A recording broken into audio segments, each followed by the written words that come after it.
विदेशी नागरिक के साथ हुई लूट मामले का खुलासा हुआ, क्या कुछ प्रकरण था? देखिए, एक नेपाली नागरिक टीकाराम बटाला, वो कैलाली जनपद नेपाल के रहने वाले थे। वो अपने रिश्तेदार के कुछ काम के लिए भारत आए हुए थे, तिकोनिया थाना क्षेत्र में।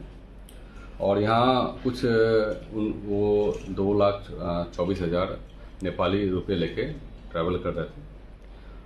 जाने के लिए उन्होंने, एक मंजीत सिंह है, उनके द्वारा ये बताया गया कि मैं आपको सहायता करूँगा, मैं पहुँचा दूँगा बॉर्डर की तरफ। तो वो उसके साथ बैठ के जा रहा था। मंजीत सिंह को पता था कि ये पैसे इनके पास हैं और शुरू से वो इसके साथ बना हुआ था। तो उन्होंने अपने साथियों के साथ, कुल 3 और लोग थे, लगातार इसके बारे में लोकेशन देते रहे।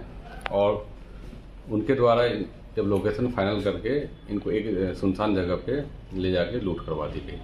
मैं ये भी बताना चाहूँगा कि इसमें इनके 2,24,000 रुपये लूट लिए गए, इनके नागरिकता कार्ड लूट लिए गए, पासपोर्ट, और इसके जो मोबाइल फ़ोन थे वो भी लूट लिए गए। लूट की योजना ऐसे बनाई गई कि मंजीत भी इसका पीड़ित है और नेपाली नागरिक भी इसके पीड़ित है। तत्काल मंजीत भी वहाँ से भाग गया था। जब लौट के जब ये नेपाली नागरिक वापस जा रहे थे तो फिर मंजीत ने इसे टोका कि आप कहाँ जा रहे हो, आप यहाँ पर मत जाओ, आप जो घटना हो गई है, नहीं तो आप, चूँकि आपका ना तो कोई वैधानिक कार्ड है आपके पास और नेपाली करेंसी है, तो हो सकता है कि आपको यहाँ पर कुछ सुविधा ना मिले, आप वापस नेपाल चले जाओ।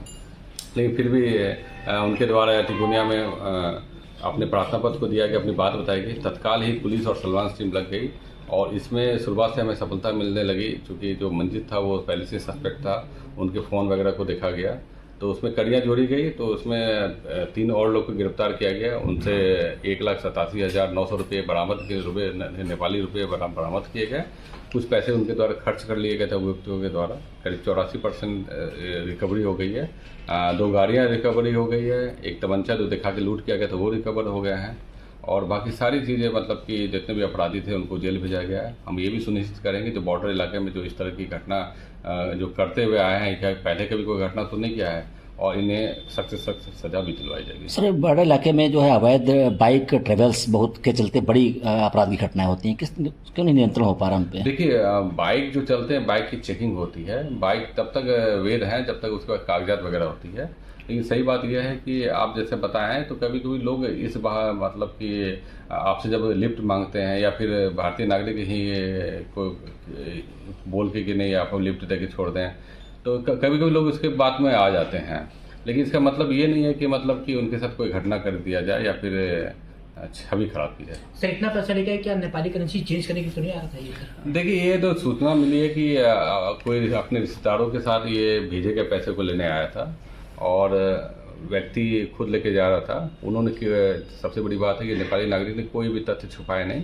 और मैं ये भी बताना चाहूँगा, मंजीत द्वारा यही भरमाया जा रहा था कि यहाँ आपकी, क्योंकि आपका ये पैसे हैं, आपका कार्ड नहीं है, तो आप, हो सकता है कि आपको यहाँ ये कोई सुविधा ना मिले, आपकी बात सुनी ना जाए, आप पुनः नेपाल चले जाएं। टीकाराम बटाला है। मैं नेपाल का घोड़ाघड़ी नगर पालिका 5 शीतलपुर का रहने वाला हूँ।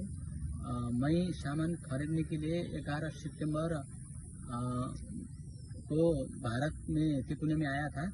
जब आके सामान खरीद के मैं जब लौट के मैं वापस घर जा रहा था, एक मंजीत नाम का लड़का मुझे बाइक पे सवारी करके लेके गए। सवारी करके लेने के बाद रास्ते पे 2 अपराधी गुंडों ने मेरे साथ लूटपाट की गई। लूटपाट करने के बाद मंजीत नाम का लड़के ने मेरे साथ धोखे से, तुम्हारे इधर कागजात नहीं है, तुम्हारे इधर डॉक्यूमेंट्स नहीं है, तुम्हारा इधर कोई कार्रवाई नहीं होगी, तुम नेपाल चले जाओ।